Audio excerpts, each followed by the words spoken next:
Once writing a savagery, brutal parts of me, spewing before drawing blood. You draw a smile, I draw an effigy, staring back at me.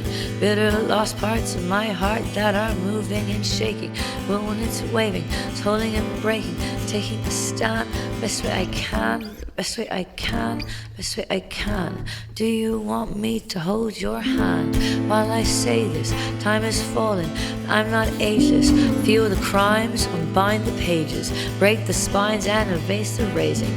Is it sound in my mind and spirit? So unkind, but when I hear it, I don't believe it. I don't believe it. Despite the odds, it really seems that I'm coming alive. Despite your best attempts at mutiny, despite your best attempts at breaking me apart, I'm fated to depart. We'll come back too hard. Can you taste it? The bitterness on my tongue, sharp like acid, sweet like rum. Can you imagine things I've done? Lie, exaggerate what you've become. I center myself within the storm, so I can rage as the weather warms. Upon my hands, upon my hands, upon my hands. I simply do not understand. Do you want honesty? I don't know who I am or who I want to be. I've no idea who's walking beside me. As the bell tolls, the drum rolls, and I cry out heavily. Is it enough to be built to life? Now it's crumbling. Joy is mortality. Joy is mortality. It's here in an instant. Then it's gone instant. I'm coming alive. Despite your best attempts at mutiny,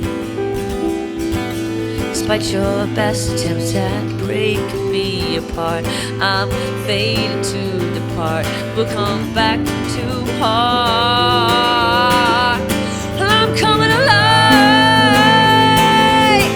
Despite your best attempts at mutiny, despite your best attempts at breaking me apart, I'm fated to depart. We'll come back too hard. We'll come back too hard.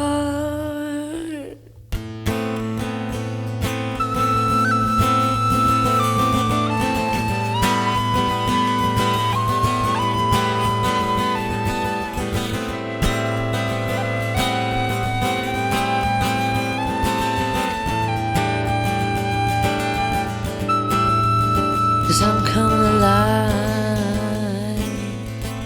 Despite your best attempts at mutiny, your best attempts at breaking me apart, I'm fated to depart.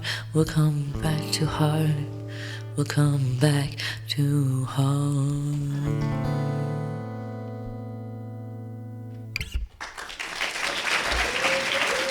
Thank you, ladies. On World Cafe, that was Sprints performing their song Coming Alive in front of a live audience in Dublin for our Sense of Place Dublin series. I'm Raina Duras, and Sprints are my guests today. I'm talking with Carla and Zach from the band. Welcome to World Cafe. Thank you very much for having us. Thank you. It's an honor. That song that we just heard set your amp on fire when you were recording it. Is that right? It did. Yeah, it did. Tell us what happened. I thought I was having a stroke because I smelled burnt toast for about half an hour, and I was the one playing the guitar. Yeah. But we were playing a vintage Princeton, a Fender Princeton, which is a gorgeous amp. And yeah, I was playing that riff like that over and over in the actual song that's electronic, like it's full of electric guitars. But I was playing it, I think, for the fourth time, and I was like, it's getting kind of hot in here. And We were like, you're crazy. I was like, because everyone's in the control room. We kind of talk to them. I'm like, can you guys not smell that? Like, are they making lunch upstairs? Like, are we having bread and soup for lunch? Because I can smell toast. They're like, no, it's 12, Carla. Lunch isn't for 2 hours. And I was like, something's on fire. Like, something's on fire. And then Dan Fox, our producer, came in, and he was like, I don't know what you're talking about. Like, you're absolutely insane. He was like, you're actually not. Like, actually, that's on fire. You need to get out of the room. And the back of it was melting. So, yeah, rock so hard, we setting up on fire. I mean, I love how that song builds, and I feel like there is a real sense of defiance to it. How does it feel performing that song? It is a tough one to perform. You'll learn this about me very quickly, but I love words. and there's a lot of them in that song, so it's tough. But in the actual recording, there is this like euphoric moment where it kind of builds and builds and builds, and there's like these layers of synths that come in. And I don't know if you guys are fans of The Simpsons, but there's a moment where Mr. Burns comes out of the woods. He's like, "I bring you love," and he's like, reaching like Mecca. He's glowing. He's glowing. That's exactly what we wanted that moment to feel like. That's what I was attempting to do with the little tin whistle. Bring a little bit of that. Yeah. But no, it's great when performed live because it's written about how the arts and writing in particular for me is super important to exist, I guess, as a human being. And that line, "This writing is savagery, the brutal parts to me," is about how you have to like literally spill your guts and blood and sorrows onto a page in the hopes of it makes someone else feel connected in the world. So it's been a great one to perform live. But that's the first time we've ever played it like that. It was beautiful. Yeah, we're going very. I'm June. This is Johnny. I'm Johnny Cash. And that's what we're doing this evening. But yeah, I am. Zach is a great traditional Irish musician as well as his many other endless talents. And obviously, this being Dublin, we thought we might as well bring that into it and bring some of our heritage. And we wanted to I think it's fun to challenge ourselves when playing these songs. Yeah. You were saying how words are very important to you and trying to connect, like showing people that they can connect with this music during trying times. And I know that you were going through some really busy times while you were working on this album on a band level, on a personal level, and then there's everything that's happening in the world. Could you give us an idea of what was going on and the things that you were thinking about that really shaped this album?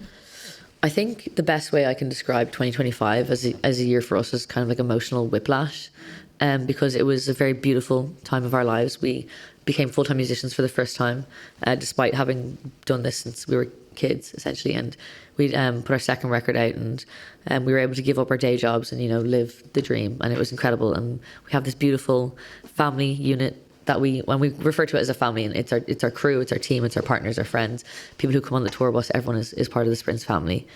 And it was a very, very beautiful time, but it was also set against the backdrop of a world that's never been uglier. And that disparity and that emotional whiplash was very difficult for us to deal with. And I felt like it was super important as a songwriter to acknowledge that darkness and the difficulty, because everyone in the world is struggling right now. No one has it easy. And the answer for us and for me as a writer is empathy, community, music, and love.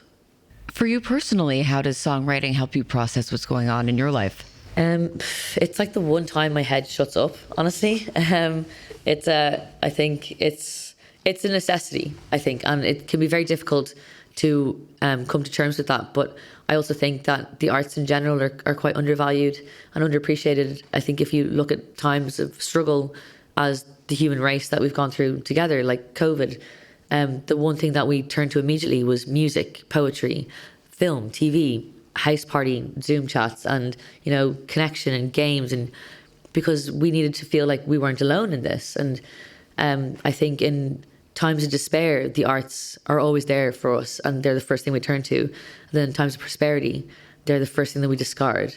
And it did take me a long time to acknowledge that they were so vital to my existence. And I can literally see my mom in my head going like, "You're so sanctimonious, Carla, like Jesus, you're just making music." But I did always struggle with finding a place to belong, and figuring out how to take a lot of the struggle internally that I had and not let it manifest in very negative ways. And it took a long time to acknowledge that music and writing was that process for me. That there's a line in Descartes, whereas I speak, so therefore I understand. Yeah. It's like I have to write about something for me to process it internally. What do I think? And sometimes, again, my mother calling me sanctimonious, I'll put pen to paper and words will come out before I even know what they are. And that's just kind of like your internal body and emotions telling you something's going on in your life that you need to think through. And for me, it's music. For some people, it's the gym or swimming or nature or photography, or the arts exist in many shapes and forms. And I just encourage people to go out there and use it. I'm going to play a clip of Descartes from the record right now. We'll listen to that. We'll come back.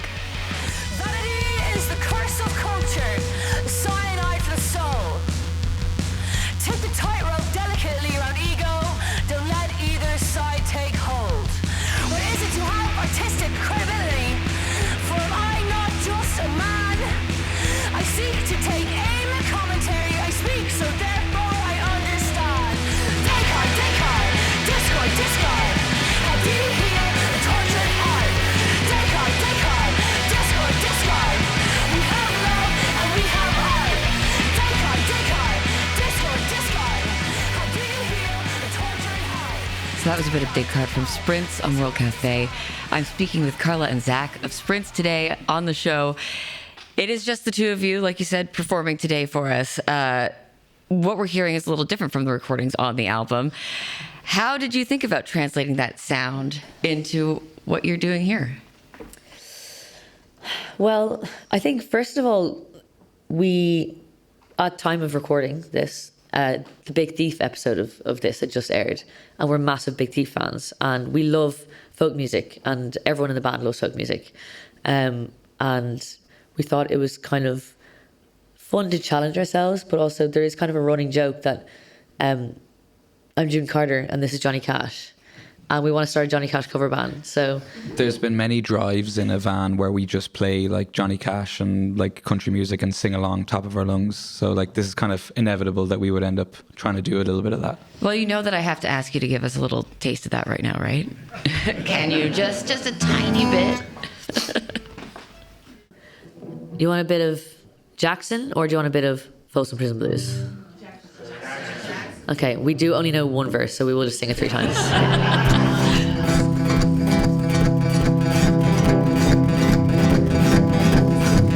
We got married in a fever, hotter than a pepper sprout.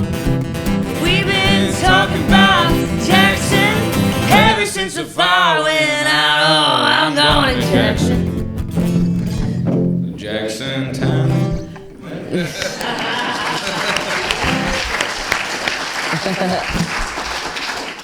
I love it. That is Sprints on World Cafe. I'm Raina Duras. I'm here with Carla and Zach from Sprints. They have a new album called All That Is Over. You're going to play something from your debut album for us now. And it is the song Literary Mind, a song that I know we've played on World Cafe.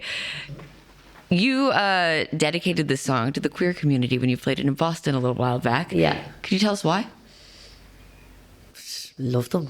No, so this song, well, I like to say this on stage, it's about the thing I love the very most in the world, and it's written for and dedicated to the thing I love the very most in the world, and that is women.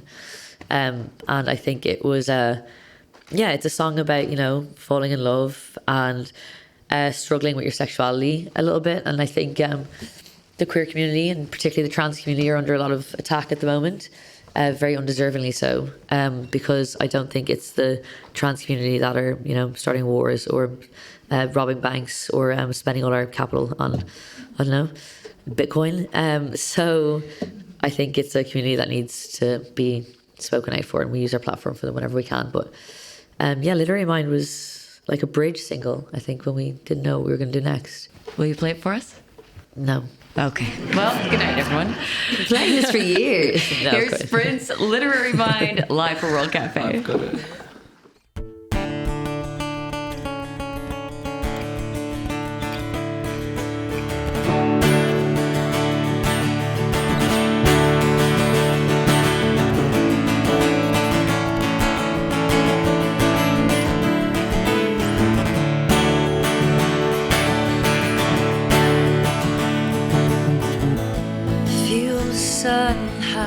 Beating on my skin, feel the fire coming, burning from within.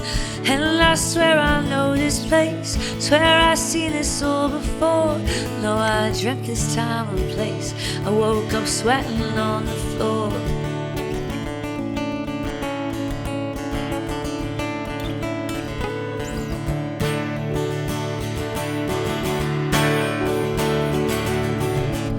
Feel the sun hot beating on my skin.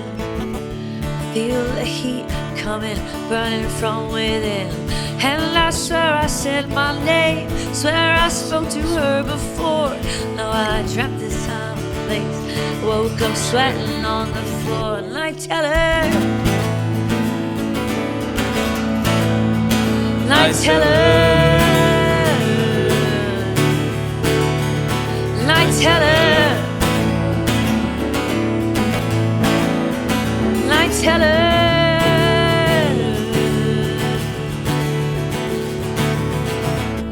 Feel the sun hot beating on my skin. Feel the fever scratching, burning from within. And I swear I know her face, won't forget its well-laid plans. my heart and home into her hands. And I tell her, and I tell her, and I tell her, and I tell her.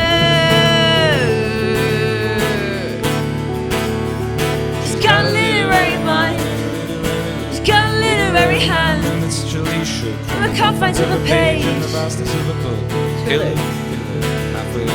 Got a literary mind, got a literary hand, from the confines of a page. She's a killer.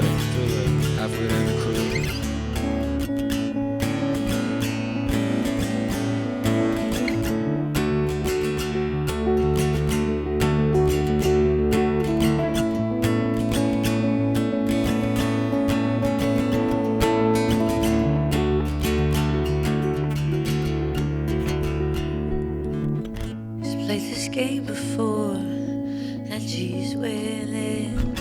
She's played this game before, and she's winning. Played this game before, and she's winning. She's played this game before, and she's winning. She's played this game before, and she's winning. She's played this game before, and she's winning.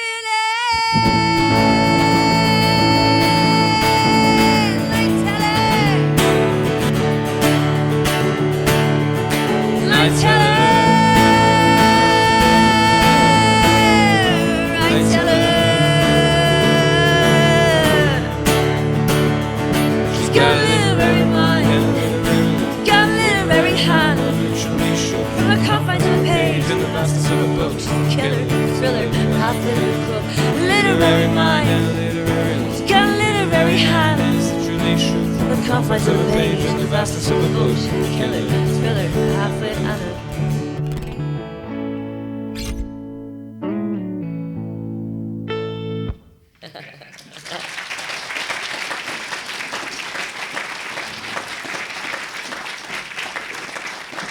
For our Sense of Place Dublin series on World Cafe, that was Sprints in front of a live audience at Dublin's Windmill Lane recording studios.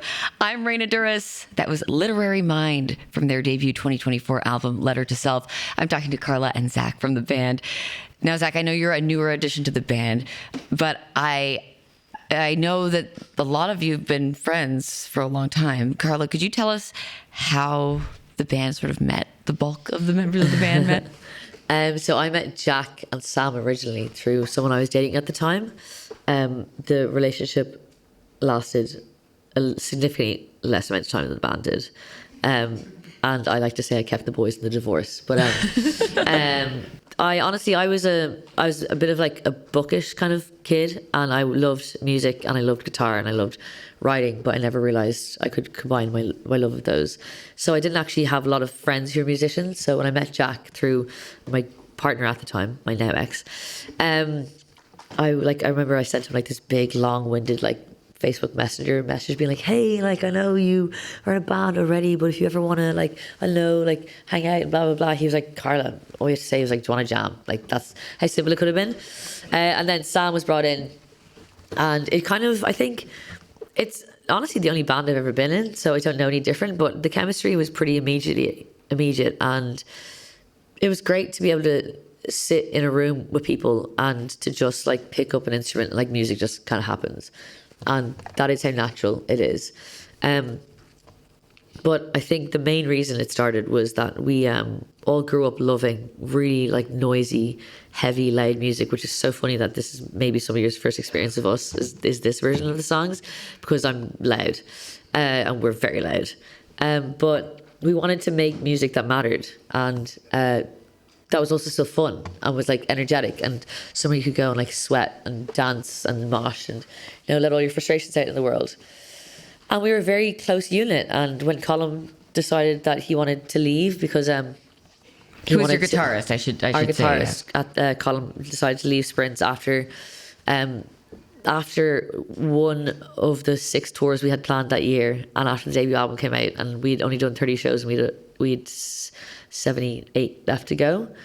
which can be very daunting because, you know, you grow up together in music. And it's an unfortunate fact that if music is your passion and the life you want to lead, that it's not only a sacrifice for you, but it's a sacrifice for everyone in your life as well. Your family, your friends, your partners. And it is a bit of a vocation because it takes a lot of work to get probably nowhere. And unfortunately, touring and the crisis of music is not conducive to buying a house, getting married and having kids, which is a life that Colin wanted. You know, I sometimes I wish I wanted that simple life. And I think me, Jack and Sam would have probably had an easier go of it if that's what we wanted. But unfortunately, we wanted to pursue this. And when such a close member of the unit leaves, we were kind of like, well, we'll just continue as the three of us. And we didn't really think that anything would happen. We needed to cover the immediate fear of, you know, we need to get someone to step in 3 weeks because we've got shows booked and we're entering festival season and we've got 2 more tours of America, 2 more European tours and an Irish tour. And then this like light bulb went off. I was like, what about Zach Stevenson? Like, he covered a gig for Colin before. He knows 6 of the songs of the 19 that we need to play at a show. 6 more than anyone else knows. And that was it. Zach, could you tell us about, I guess, getting the call or the message or whatever it was about joining the band? It's like conscription. It's like, you have to So do it. funny enough, I've been a musician, you know, professionally and for years, you know, in various bands and session things. But I think it was the day before I started my first like big boy job, like pensionable, like, okay, I'm going to put the music thing to the side for, you know, just get a real job, you know, kind of thing, or one at least that pays consistently. and it was the day before that, and I got a voice message from Carla just being like, hey, just wondering if you could like fill in for a couple of gigs, like we're just at a bit of a loose end. I was like, sure, send them on, and then sent them on, and it was just like, oh, okay, it's the rest of the year. Let's We like to play shows, what can I say? What do you remember from the first show you actually played as an official member? It was Bearded Theory. Yeah, our first show. So Bearded Theory is a festival in the UK, which is not here. And it's education. You'd be surprised. But Bearded Theory is like a festival in the UK. It's an independent festival. It's great lineup usually. And we were supposed to play, was it Friday or Saturday or something? But anyway, we had arrived and it was Zach's first ever show with us. And we had like a new tour manager. We had a van. We were like, oh my God, okay, everything's going to be fine. It's grand. And we thought Zach looked super chill. Like, he sweats all the time. So like, he just seemed normal, honestly. And we had this call from, was it our managers or the festival? We're like, okay, so it's raining a lot right now. We're like, we're from Dublin. That's fine. We're used to it. No, the stage you're supposed to play is actually now underwater. It's flooded. You can no longer play that stage. So your choices are either you play a smaller stage at the time that you're supposed to be on your current stage, or we'll bump you to the main stage and you'll go on before the headliner. And we were like, yeah, we'll do the main stage. Zach's over there like, we'll do the main stage. So his first show was a main stage bump. Wow. Like just before the headlines. I think the headliner might have been Amel and the Sniffers, actually. And so we were just like standing on their stage, playing their backline, and there was just mud pits everywhere and buckets of rain and ponchos. And you just look over and Zach is, you know, dancing. Totally fine. Yeah, on the outside, yeah. I mean, On the we kept inside, it I was on, super so- nervous. I was like, they're gonna know I'm not the guy that played these songs. I don't know what I'm doing. My guests today are Sprints on World Cafe.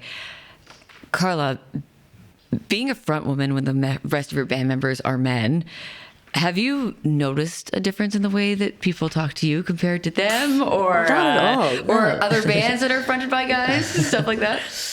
Boy, how much time have you got? Yeah, no, it's how much time do you? Where do you want me? Where do you want me to start? No, obviously, being a front woman is the best thing I could ever have wanted for my life. I think the best thing that happens is you get to play shows And, parents, dads oftentimes will bring their daughters, or moms will bring their daughters who play guitar or want to play guitar. You get to chat to them. It's that kind of like, if you see it, you can be it situation. But I think the main issue I face as a front woman is I think the assumption that you're not actually doing any of the work that you're doing.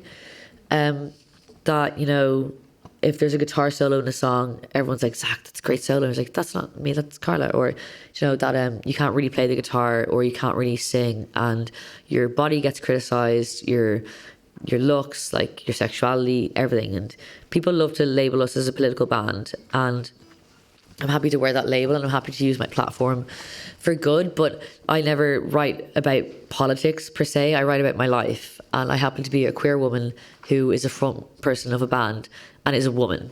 Because I write about my experience of that, it's considered political. So my existence is labelled as political because I'm not a boy holding a guitar, which I always struggled with. But I think the main issue is probably just, I think, the lack of respect you kind of get. Like, if you look at YouTube comments for female identifying artists compared to men, or if you look at, we've had reviews of gigs where they would talk about my body, and they would say she had beer guzzling from her face, and she said this, and she said blah blah blah, and the boys were there. And I get articles with paragraphs called open letters to Carla Chubb and her ridiculous politics, because how dare she fight for refugees and immigration. Also, the boys were there. The clothes I wear, what I say, it took a very long time to build the thick enough skin to put up with it.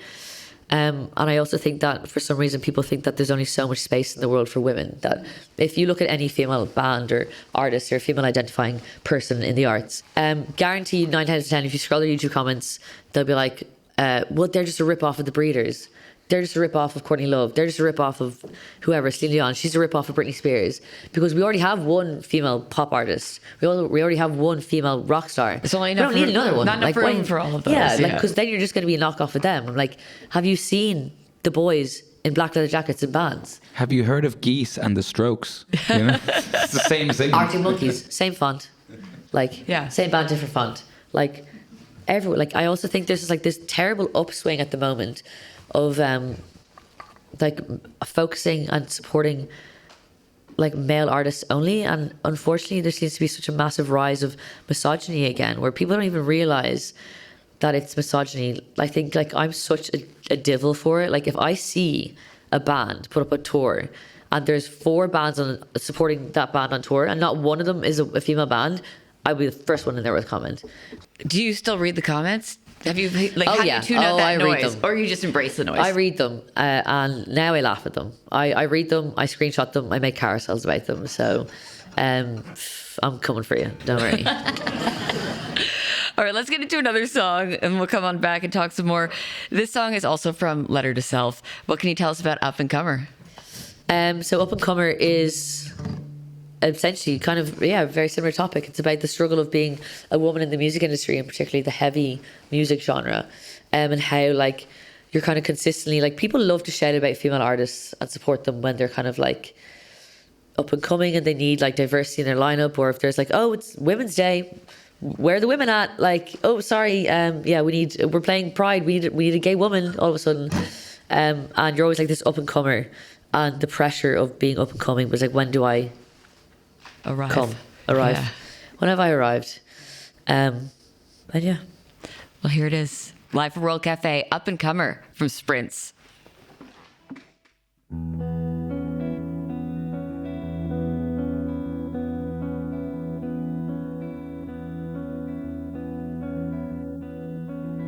I wear your name like it's a noose around my neck.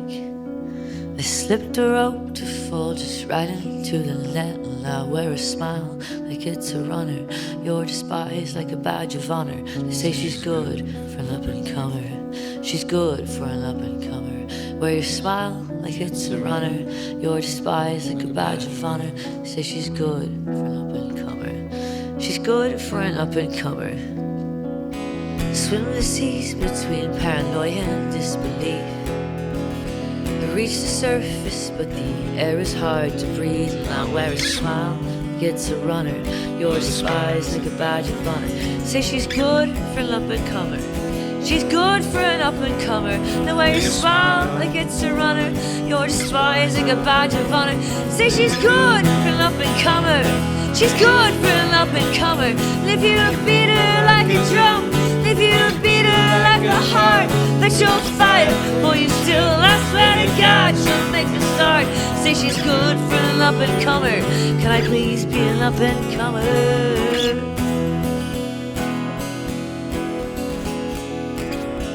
Way you lay like it's a noose around my neck. Spent your love like it's money I haven't got just yet. I wanna smile like it's a runner. You're despised like a badge of honor. Say she's good for an up-and-comer. She's good for an up-and-comer. Wear your smile like it's a runner.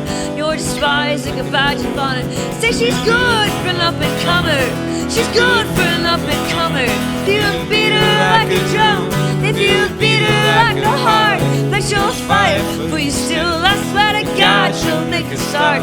Say she's good for an up-and-comer. Can I please be an up-and-comer?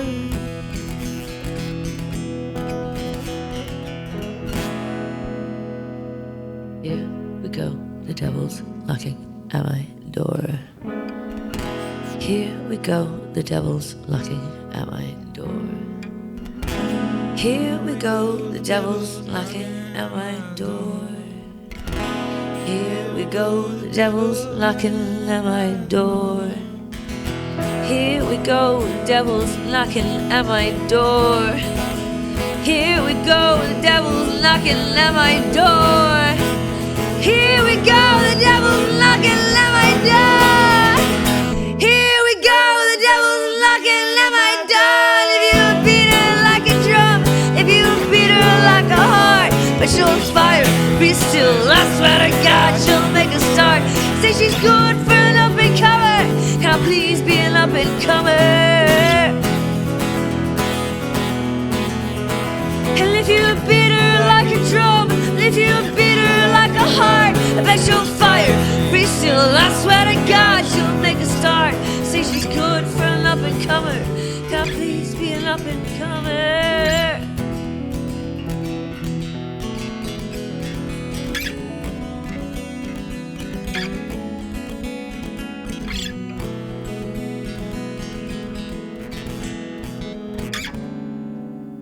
If you beat her like a heart, I bet she'll fire for you still. I swear to God, she'll make a start. Say she's good for an up-and-comer. Can I please be an up-and-comer?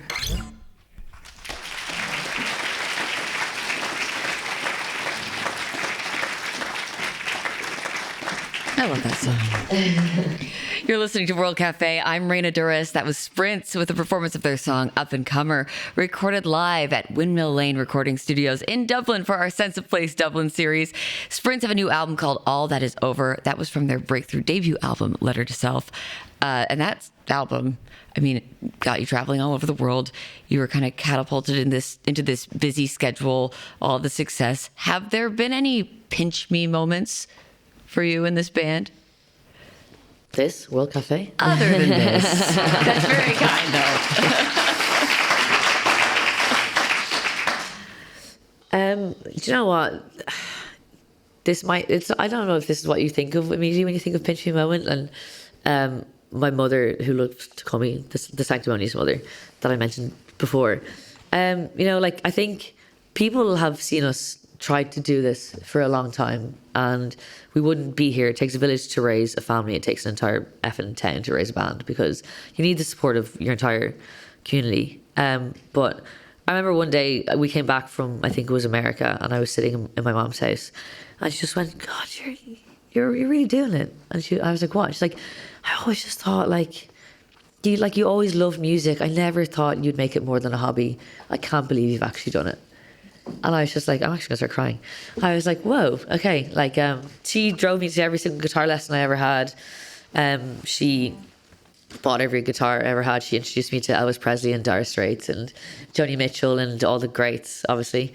And she was like, you've really done it. Like, you're actually, this is your job now. Like, I never thought you'd get here.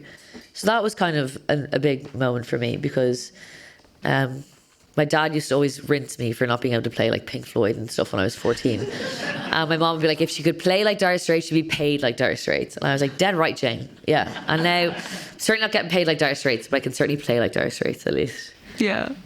Zach, what about for you? So I think it was last summer, I got a text from my mother of her kitchen window. She lives in rural Ireland, about like, I don't know, like 10, 15 miles from like any kind of town. And she sent me a picture of outside of her kitchen window surrounded by cows. Bear with me. Surrounded by cows.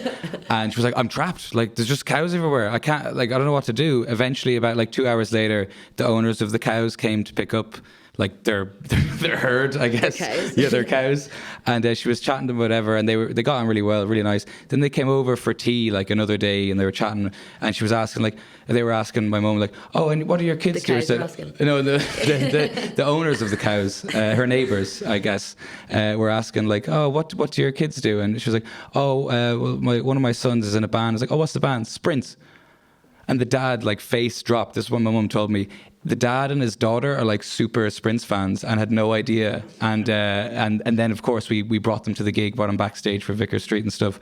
But for me, that was kind of the moment where it was like, my mother's world is now interacting with the band in like the middle of nowhere in Ireland, thanks to cows, which... Yeah. Well, let's talk about Ireland a bit. I mean, for A Sense of Place, we talk about city's music scene. And Ireland has always turned out lots of artists and lots of musicians. What makes Ireland such a great place to make art? Rains all the time. The fact that it's a very difficult place to make art, I think, is what makes it great. Unfortunately, it's kind of that like true artistic struggle. Like, the tortured artist is very real in Dublin.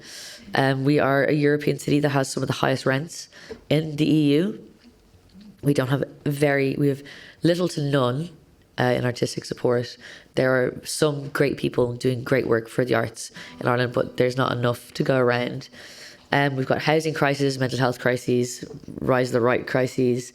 But I think what makes the art from Ireland great is that we want to make it better. Like, I think we're not afraid to use our platform and to use our arts to change it. I think everyone from CMAT to Fontaines to Khaki Kid is singing about and using their platform to better the world, because it shouldn't be like a rare privilege to make art, because every single person in the world needs it. And I'm really sick of having posh English people play Baroque rock when they're signed to like Metallica's label before they even put a single out. Make music. We need people who have had to live, who have to struggle, and are speaking for the voice of the many and not the voice of the few.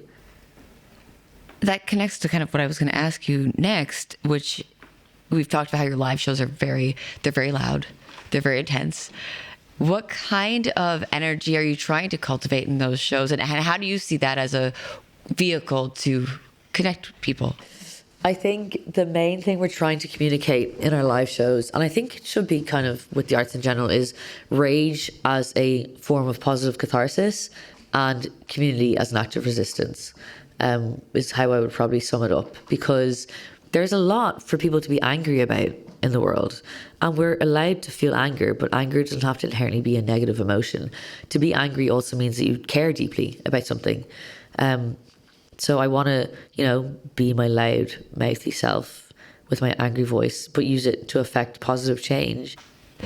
On World Cafe, if you're just joining us, I'm speaking with Sprints. We have one more song to hear. The last song you're going to play for us closes your latest album, All That Is Over. It's called Desire, and you've all mentioned this song in interviews as being a favorite of yours. Why does this song feel so special for you? I think it was the last song that we had kind of like mapped out before going to the studio, about a week before. And the original version of the song, it kind of sounded a bit like a kind of a shoegazy, maybe like late 90s Blur song or something, like musically speaking.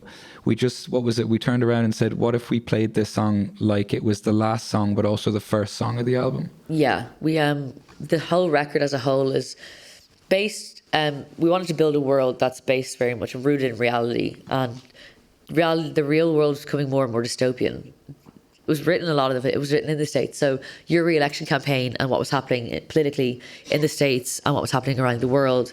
I think when we were writing this record, there was like forest fires in LA, and there was snowstorms in Dublin, and Bono was accepting a Medal of Freedom from Israel, and then Trump was going for re-election. And I was like, what world am I living in right now? So the reality we were living in was so dystopian that the dystopian fiction we were consuming no longer seemed that fiction. We were, Handmaid's Tale, Fallout, we were reading a lot of Octavia Butler. Some of these things, like, they're a stone's throw from happening in the real world. So, I forgot the question. No, I mean, why is it our favorite? I guess. Yeah, why is it your I think favorite? we felt like that the sound of the song, which then just happened in one jam. Like we just improvised the whole thing and didn't change a note of it. Like it was recorded on a phone, and then we just redid it in a studio. But it just seemed to sum up, I think, the feeling of the album. Yeah, and we wanted the record to feel like dystopian. Gothic cowboy was the phrase we came up with. We wanted it to feel gothic cowboy. We wanted it to be rooted in reality, but to acknowledge the dystopian darkness of the reality we're living in. And I wanted this song that if you went to a saloon at the end of the world, this is the last song that would be played. Oh, wow. All right. So that's how we wanted it to sound. Well, that's where we're going to be for the next few minutes. This is Desire. It is Sprints. It is live for World Cafe.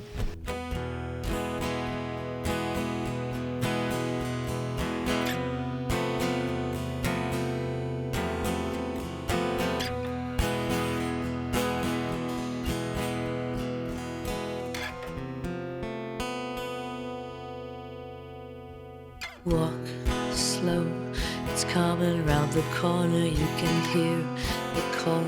It's coming round the bend, it's moving fast and hard. Hits you like a freight train, but your heart is scarred. The tissue soft like membrane and it falls apart. The sweet stuck in your teeth, oh is it you or me? I'm tasting, I can tell between the good, the bad, the best you ever had, oh I'm glad. The bitter doesn't make you sad.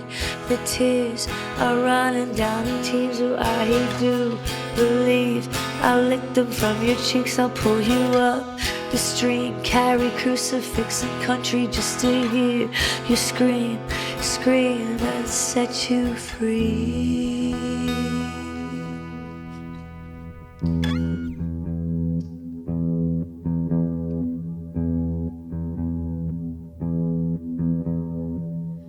Fool me once, fool me twice, I let her fool me again. She's the danger, I'm the pen, I just wanna play pretend. Share a secret, tell no lies, put your soul for sacrifice.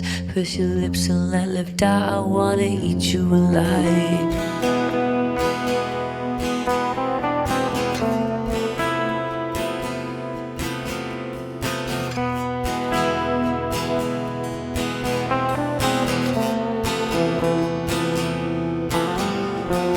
Check your chest, kinda decompress, so is your head a mess? We've got a lot to process, but the plates are full. There's dinner in the diner, I can feel the pull of moonlight on the rider. There's a fear inside her, it's bringing up a fire. Pull the spit, burn it higher, let consumption lead desire.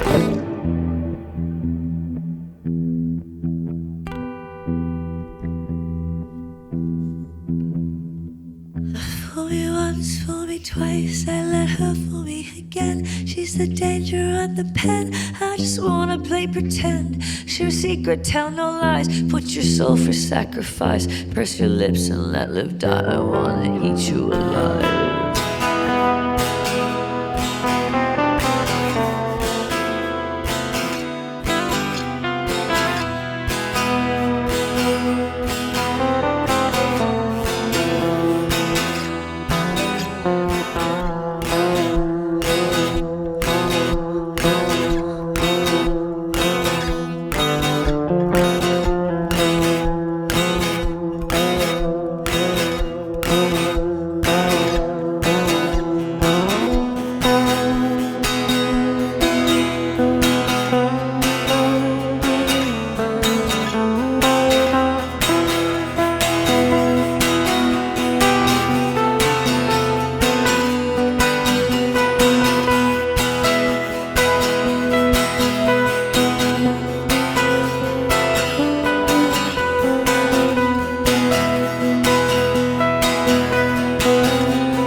Well, it's the good, the bad, the best you ever had. The good, the bad, the best you ever had. Oh, it's the good, the bad, the best you ever had. The good, the bad, the best you ever had. The good, the bad, the best you ever had. The good, the bad, the best you ever had. The good, the bad, the best you ever had. Oh, it's the good, the bad, the best you ever had. Oh, it's the good, the bad, the best you ever had. The good, the bad, the best you ever had. The good, the bad, the best you ever had. The good, the bad, the best you ever. Oh, it's the good, the bad, the best you ever had. The good, the bad, the best you ever had. The good, the bad, the best you ever had. The good, the bad, the best you ever. Oh, it's the good, the bad, the best you ever had. It's the good, the bad, the best you ever had. It's the good,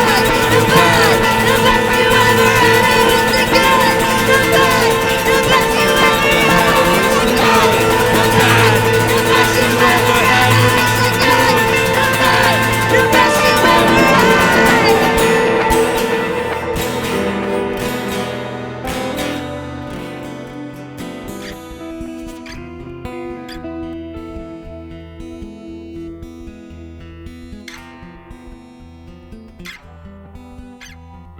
Walk slow, it's coming round the corner, you can hear it call.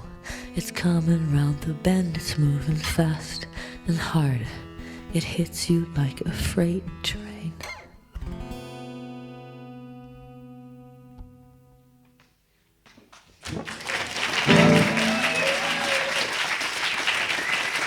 For World Cafe Sense of Place Dublin series, a live performance from Sprints of their song Desire, recorded at Dublin's Windmill Lane recording studios. That song is on their new album, All That Is Over, which is out now. I've been speaking with Carla and Zach from Sprints. This has been awesome. Thank you so, so much. Thank you so much. My pleasure. I'm Raina Duras, back in a moment with more World Cafe.